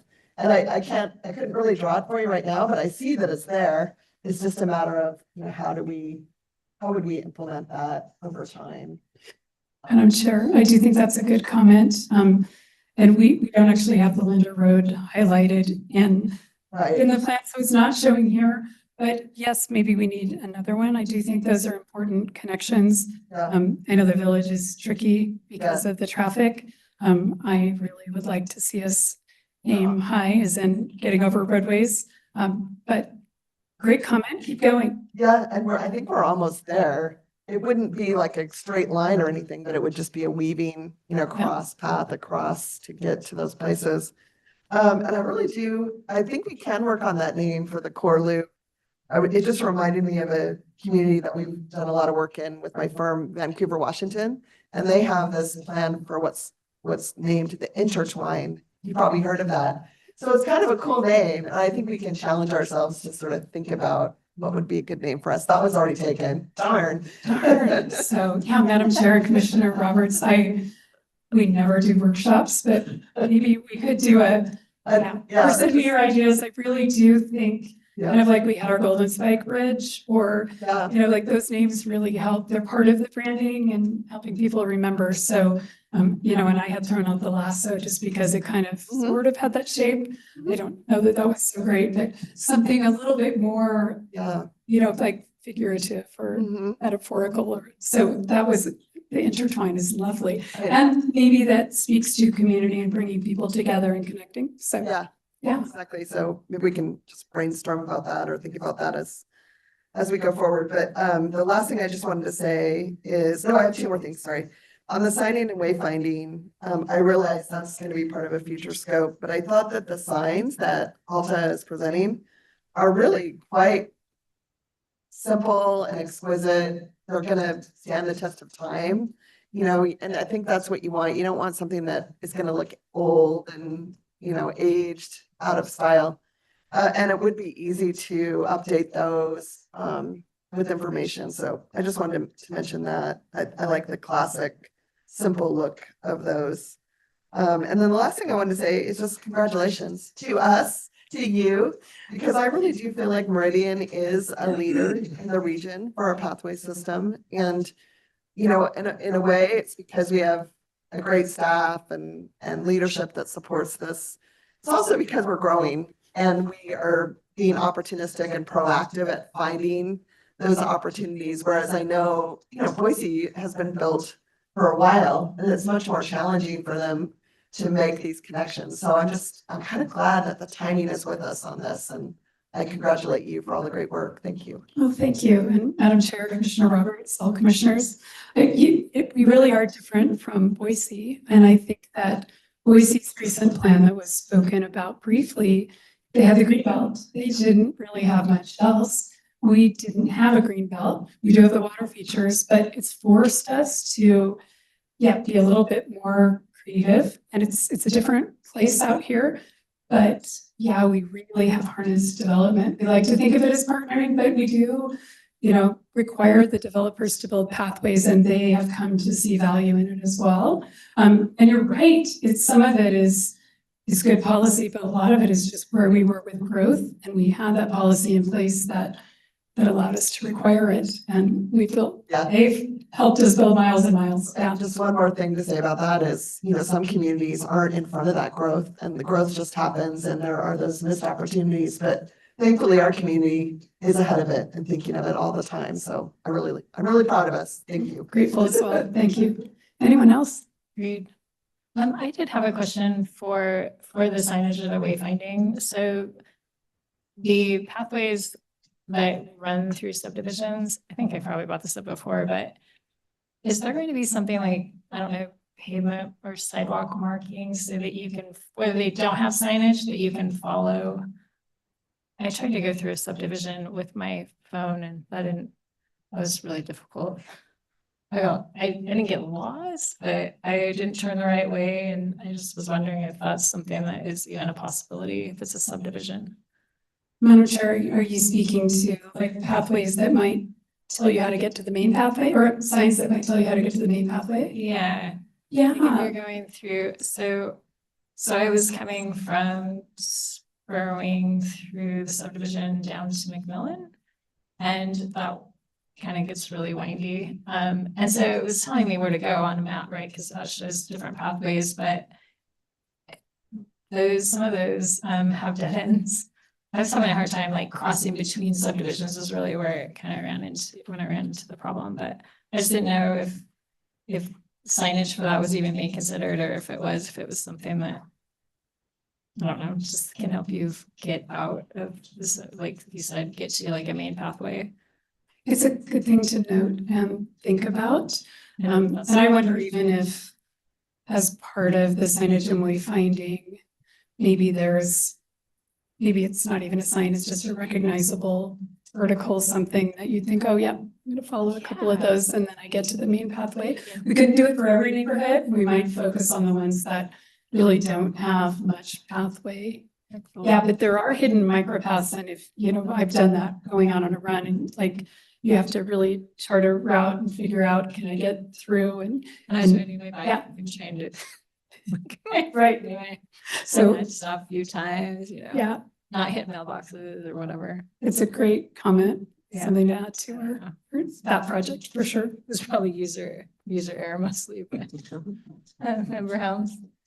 Thank you, Chair. Woman, I have a question. You may not have the answer to this, but I know we've all known the town is growing, but those numbers, put them down, and they're quite huge, and the growth that you're talking about from 2010. I don't know, I guess I could find, does anybody know exactly how much acreage or mileage, square mileage, the size of Meridian is? And is there a possibility that will we ever actually annex anything more? I once knew what that number was, and I don't remember now. Steve, do you know? I don't know.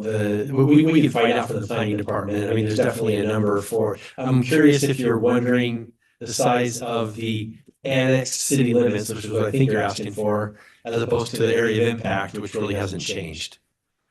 You're correct. I was kind of curious about what our total acreage was here. Yeah, for the city limits. And do we have, I'm kind of curious, are we going to be growing as our boundaries of the city? Yeah, so there's a map on the wall over there that you can look at when we're done, but that's the comprehensive plan map. That is the ultimate city limits. We probably only annexed about half. I mean, I don't know. So we've still got plenty of room to grow, but we've grown a lot, and Obviously, yeah. yeah. But there's still room to grow, particularly in the southwest is, we still undeveloped in the northwest, and and right now the southeast is very much developing near Discovery Park and that, so. Right. Yeah. Anyway, okay, thank you. Okay. Somebody else? Yes. Okay, can we go back to the map that Mandy had, that kind of the one towards the end? Yeah. Was it that one or the one with the other The one orange at the end is lines? probably better, so.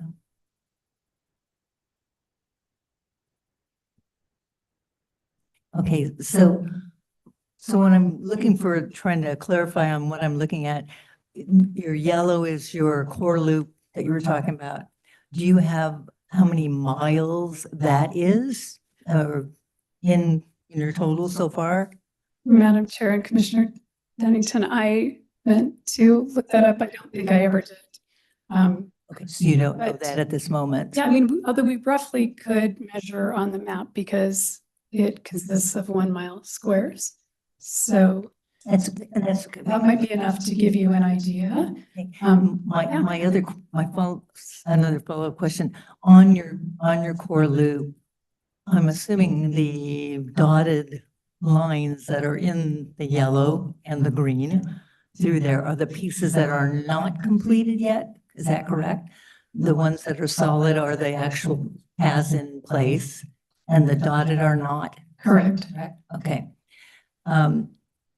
So I was looking at that because it looks like over towards, I don't know, is that Black Cat or whatever it is over there to the northwest? That's not completed at all there. That's connecting, okay. Correct. So, and then kind of to what Mandy was saying is I was looking, and I don't know if she was thinking in terms of this, but it's like if you divided that loop in half with an upper northern and a southeastern in a way, you would have two separate loops, correct? It could be two small loops in there. So I was just wondering if that was something, because I see that we've also got some dotted lines along the way there that are not completed as well. Right, Madam Chair and Commissioner Jennington, I think that, yeah, the more you can cross-connect those pathways, the more you give people options or loops.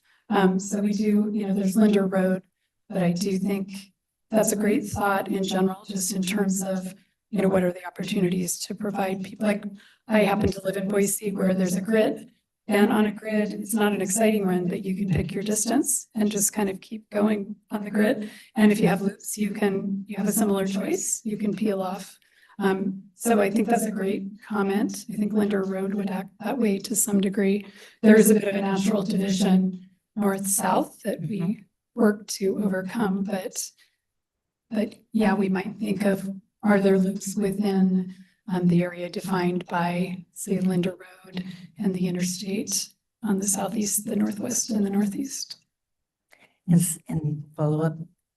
Yes. So, and in addition to that, since they're not finished now, but in the future, then they could be used again by organizations to say, I want to run a 5K or a 3K or 10K or whatever it is, and use it either for the full loop or possibly then just the smaller one. If we connected just the lower one or the upper one first. Absolutely. And that could be something that could be used, and we could, bring some people to our community for different, fundraisers or remembrances or whatever they're going to do. It just looks like it's really a nice dividing potential and an overall larger entity. And are these all bike pathways as well as, is this all bicycle that would be available on all of this, or just walking and running?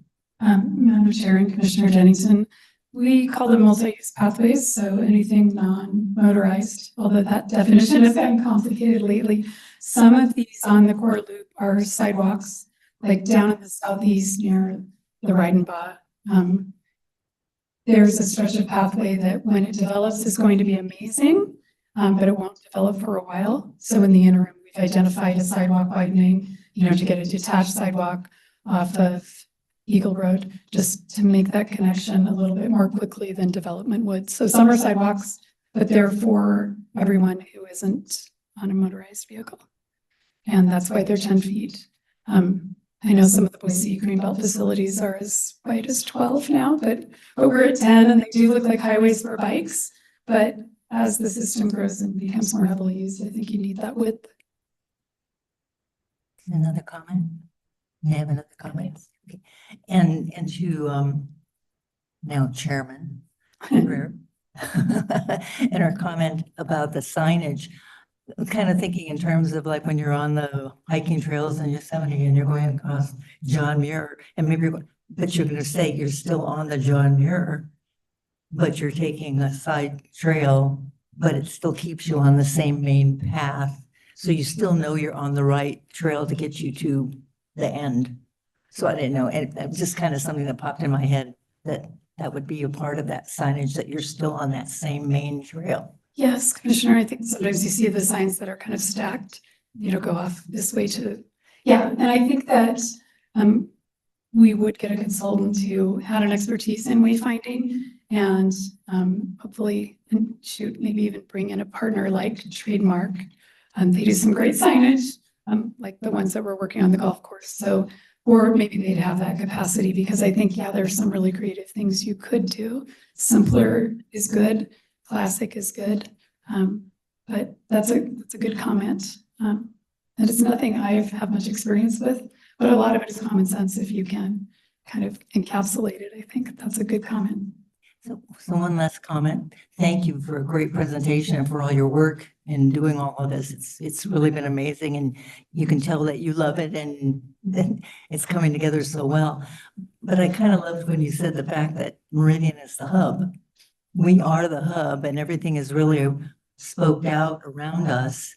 So it's kind of, we're the leader in all of this. And then we're really just trying to work with them to have them connect with our main hub of trails. So That's anyway, true. Yep. I love that. So thank you. Eagle also has pathways and they started, I know that I noticed in their developments, they require 8-foot paths, which before wasn't just on developments for permitting. That wasn't something that was on the application before. It was like, That's good. Yeah, people are. I would just like to say it was an amazing presentation, and as a new commissioner here, just learning about everything you're doing is just remarkable. Thank you. And I hope I didn't, I hope I provided enough contextual information for people who haven't heard about pathways as much as some of you have the last few years. So thank you. Appreciate your comments. anything else? No comments? Yeah, I guess you're off the hook. Thank you, Kim. It was awesome. Pretty proud of her, you know. But actually, we should have had you go first so that people could listen to you present your pathways. Only because, you know, proud of you. Okay, so we have no more new business and no old business, no workshops. So we have staff reports with the staff today. That would be, That that would be me, Madam Chair. With Mike and Garrett both gone, I'm going to expand my staff report a little bit to cover some of the things that they're doing. I'll try and keep it brief, but there's a lot going on that's worth celebrating and reporting. Our big project continues to be the community center. Little less than a month ago, we held our groundbreaking, and some of you were there. Appreciate that. Great. You know, I call them paydays. You know, it's a good day for us. The community center is underway. If you've been by in the last few weeks, there's a lot of dirt moving out there, and things are happening. So that's probably the biggest. Sports, you know, softball registration deadline, I think is today. It's soon, if not, yeah, if not today, soon. I mean, it's the spring sports are upon us, and it feels like we're still kind of coming out of winter, and yet the park reservations are already happening. Just looking at this last Saturday, there was a big regional girls rugby tournament in Settlers Park and a big disc golf tournament in Heroes Park. So spring is upon us. Ready or not, here we go. Arts and culture has a lot going on. And I think the one thing I would point out there that I think is kind of fun is this is also an anniversary of the big yellow water tower, the Meridian water tower. So we're looking at, it's now eligible for historic register status, and we're working on that. So more to come. For events, you already heard about like the bicycle bonanza and things, but one of the things I think is worth mentioning is with this year being the America 250 celebrations, we did take a proposal to council to increase the fireworks. They did approve the budget amendment for that, so we're going to have a show that's more than double what we usually do. So looking forward to that. Encourage you all to come and join us if you can. Home court. We're working on it. We have a new sponsorship package out, which basically means we can sell signage on every court to sponsors to help us bring in more revenue for the facility, help others get their brand and name out there. We have a very busy facility with lots of visits. And so if anybody knows of businesses or those that might like to purchase some marketing signage in home court. We do have, send them to Jake, and Jake Garrow has the sponsorship packages now available. Lots also happening out at the golf course. You heard about the branding and signage efforts. The pond regrading is done. It's looking really nice. We got rid of the riprap rocks around the edge.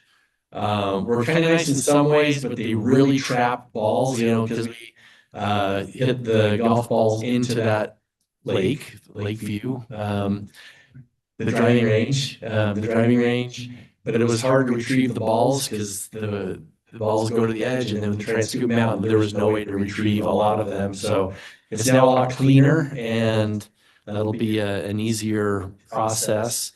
And the next kind of project for this summer is that front loop area.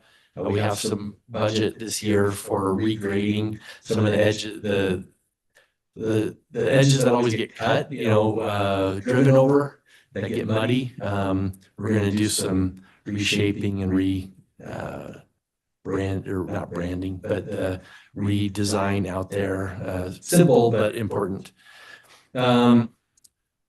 We're also working on non-resident fees. That was going to be Garrett's presentation to you tonight, but just to kind of just to mention it here, we have been asked by the city council to please take a look at expanding non-resident fees. We already charge non-resident fees at home court. We charge non-resident fees at for adult sports leagues. So we have a proposal we want to bring to you and have you weigh in on. So we're going to do that tonight, but we will do that at our next meeting. For me personally, and Rachel, it's budget season. We are heavily into building base budgets and preparing for our meeting with the mayor and council liaison at the end of this month. I think was it yesterday, we finished our last internal meeting for at least the initial round of drafting our proposed budgets to the mayor. And so it's almost a year-long process these days. I mean, the actual budget workshops won't happen until June, but we're very much at the department level and deep in the throes of budget development for fiscal year 27.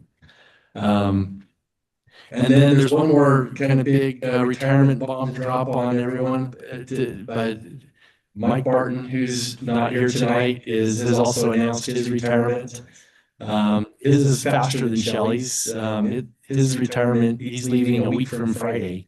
So Friday, March 20th, like a week and 2 days from now.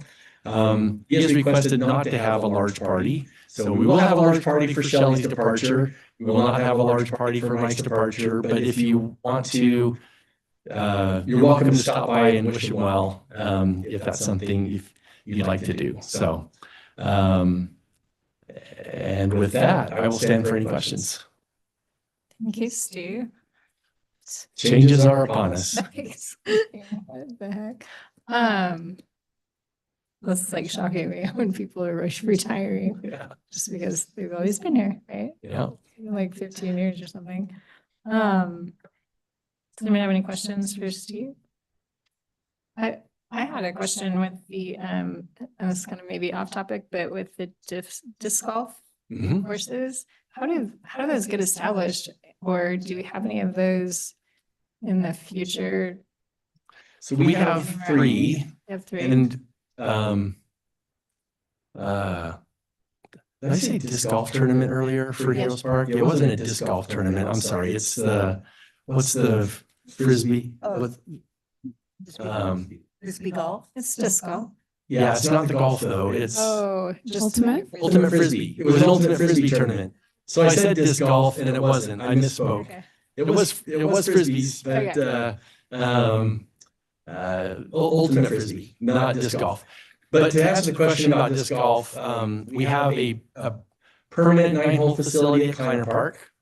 Then we have 2 seasonal ones because we know there's demand for them, and But because there's so much sports activity and we prioritize that in the summer, quite frankly. But at Settlers Park, in the wintertime, we put up a disc golf course there. Also in the wintertime, we put up, for South Meridian, we put up a disc golf course in Bear Creek. Both of those are probably, I don't know if they're down already, but if not, they're coming down soon. So already down? Yes. So the winter, with all the spring reservations happening, the winter courses are down. Thinking to the future, at the Margaret Aldape future park near the Boise River, that one will be a lot more natural and will also give us an opportunity for a future permanent course. Okay, thank you. My nephew plays there, so I was thinking like, he asked me about it. I don't know, it was just there. It was just at Kleiner. I guess maybe it'd always been there. At where? At Kleiner Park. Yeah, Kleiner Park's been there. We put it in after the park had been open about 3 or 4 years. We added it, but it's been there for, I don't know, 8, 9 years. I think one of our tours, Colin had us, when Colin was here, we did some disc golf for one of the park activities. It's not fun as golf because I'm not very good at it. So it is fun though. Yeah, it's fun to throw something, but right. Anybody have any questions? Sorry. You guys have any questions? Nothing? Kim has anything else? Did you want to add anything for your staff report or? Madam Chair, you heard about Rail to Trail last week, so I won't add anything there. I did have a pre-construction meeting yesterday at the 5 Mile Creek Trail Hub on 10 Mile Road because we're adding a restroom. The restroom building is done. And it's being delivered the last week of April, and the contractor will start pouring the foundation and doing that work to receive the building, which is prefabricated. He'll start end of this month. So that's queuing up. And other than plan review, which I'm happy to do, but it's a lot. That's all. Thank you. That's awesome. Are they still doing the art in like identifying parks? Have they made it through all of the parks? For like art for theming, there's still more to come. The FY27, we are proposing Settlers Park. It was actually proposed last year for FY26, but a good thought that I agreed with from the council at the time was that we should wait until we get further along with the community center so that we can brand both together, because we'll probably want to do multiple signs at multiple entrances and have some consistency there. So we're going to bring that back. But beyond that, there are still a few more yet to go. I can't remember them off the top of my head. I think one might be 8th Street. I'm going to get them wrong if I try to start naming them, but there is a few more. But we've made great progress. A lot of them are completed. We try and do one about every other year. Thank you. And for people who are new to the commission, so if you are on the commission and are your chair, sometimes vice chair, and they do have committee meetings for that, you get to sit in as a representative from the commission. So you be part of the art that goes with the work. So that's what the 10 Mile one. And the committees that are meeting right now is sort of the community center art.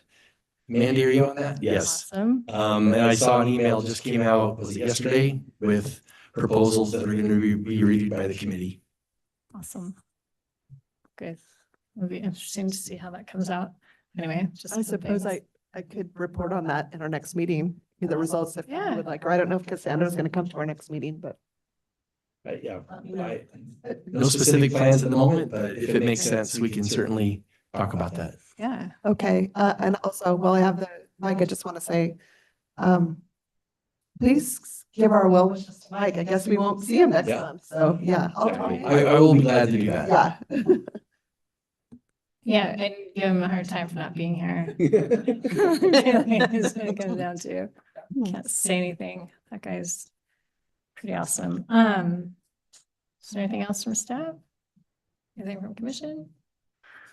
Thanks for making it easy for me tonight. Okay, I would entertain a motion for adjournment.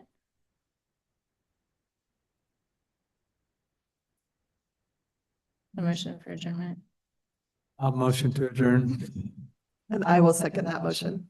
Rounds, thanks for the motion. Member Roberts, seconds. All in favor? Aye. Okay, meeting is adjourned and our next meeting is Wednesday, April 8th, but that I believe will be our pathways. That is the plan and we'll confirm that. Yep. So watch for an email on that, but thank you everyone and welcome.